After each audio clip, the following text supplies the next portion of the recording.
Hello friends, आज हम nurse equation का एग्जाम्पल और उसका यूज करके concentration cell and equilibrium constant कैसे फाइंड कर सकते वो देखेंगे। Represent the cell in which the following reaction takes place. अब यहाँ एक रिएक्शन दे दी है Mg plus 2Ag plus Ag plus की कॉन्सेंट्रेशन ब्रैकेट में दे दी है, गिव्स Mg प्लस 2 उसकी कॉन्सेंट्रेशन ब्रैकेट में दे दी है प्लस 2Ag। यहाँ Mg का 0 में से प्लस 2 चार्ज होता है यानी कि Mg का ऑक्सीडेशन होता है, Ag का चार्ज प्लस 1 में से 0 होता है यानी Ag का रिडक्शन होता है। Calculate its E cell, E cell हमको फाइंड करना है और उसका E0 सेल यानी स्टैंडर्ड सेल पोटेंशियल हमको दे दिया है। अब हमको ये सेल लिखना है तो हम कैसे लिख सकते हैं? तो लेफ्ट साइड में हम एनोड लिखते हैं, तो एनोड में ऑक्सीडेशन होता है Mg प्लस 2, तो Mg प्लस 2 उसकी कॉन्सेंट्रेशन आएगी। फिर यहाँ सॉल्ट ब्रिज आएगा Ag प्लस Ag, ऐसे हम सेल को लिख सकते हैं। नर्स इक्वेशन का फॉर्मूला हमको अच्छी तरह से आता है, E cell is equal to E0 cell minus RT upon NF ln anode by cathode. इस पर से हमने ये फॉर्मूला डिराइव किया है। अगर डायरेक्ट ये फॉर्मूला लिखेंगे तो भी हमको चलेगा। E cell is equal to E0 cell minus 0059 by n।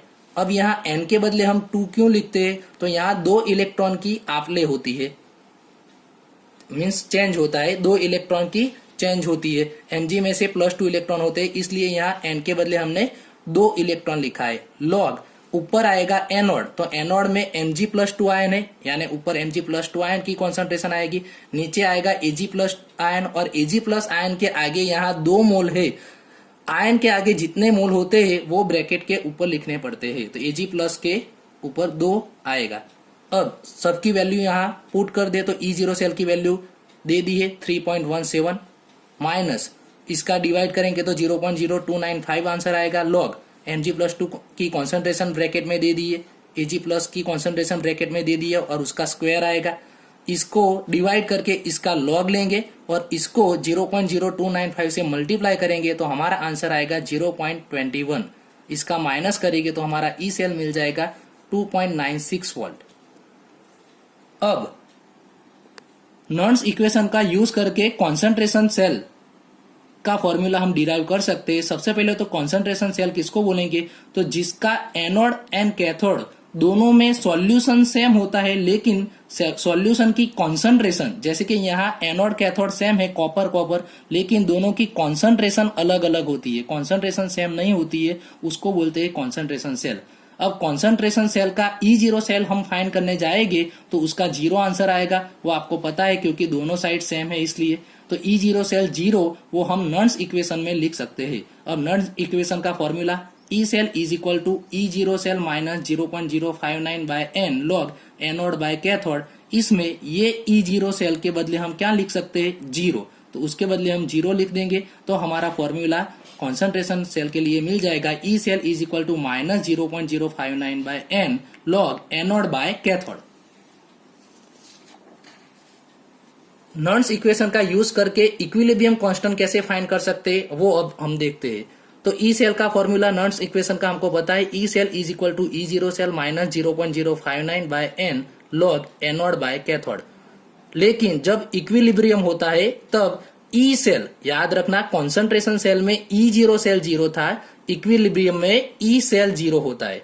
And anode and cathode का जो कॉन्सेंट्रेशन का डिवाइड होता है उसके बदले हम Kc लिख सकते हैं। तो यहाँ हम ई सेल के बदले 0 लिखेंगे, E0 सेल रहेगा minus 0.059 by n log anode by cathode की कॉन्सेंट्रेशन के बदले हम Kc लिख सकते हैं। अब E0 सेल को सब्जेक्ट बनाए तो ये माइनस है तो वो लेफ्ट साइड जाएगा तो प्लस आ जाएगा, तो E0 cell is equal to 0.059 by n log Kc। ये हमारा फॉर्मूला इक्विलिब्रियम कांस्टेंट के लिए आ गया। अब उसका एक एग्जांपल देखते हैं। Calculate the equilibrium constant of the reaction. यहाँ एक रिएक्शन दे दी है, उसका E0 सेल हमको दे दिया है। ई सेल हमको फाइंड नहीं करना है क्योंकि मालूम है ई सेल 0 होता है, तो डायरेक्ट हम ये फॉर्मूला लिख सकते हैं E0 cell is equal to 0.059 by n log Kc। अब n के बदले 2 इसलिए लिखा है क्योंकि यहाँ 2 इलेक्ट्रॉन का चेंज होता है, इसलिए यहाँ n के बदले 2 आएगा। E0 सेल हमारा वैल्यू दे दी है 0.46।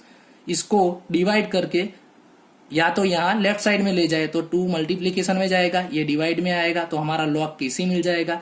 लॉग केसी का आंसर आया। अब ये केसी हमको फाइंड करना है तो लॉग दूर करने के लिए सामने वाले का एंटी लॉग लेना पड़ेगा। तो 15.6 का एंटी लॉग लेना है तो एंटी लॉग में एक बात याद रखनी है कि पॉइंट के पहले वाला सभी 10⁻² में जाएगा और पॉइंट के बाद वाला एंटी लॉग देख सकते हैं और कैलकुलेटर से भी आप इजी मेथड से एंटी लॉग फाइंड कर सकते हैं। तो ये हमारा केसी का आंसर आ गया।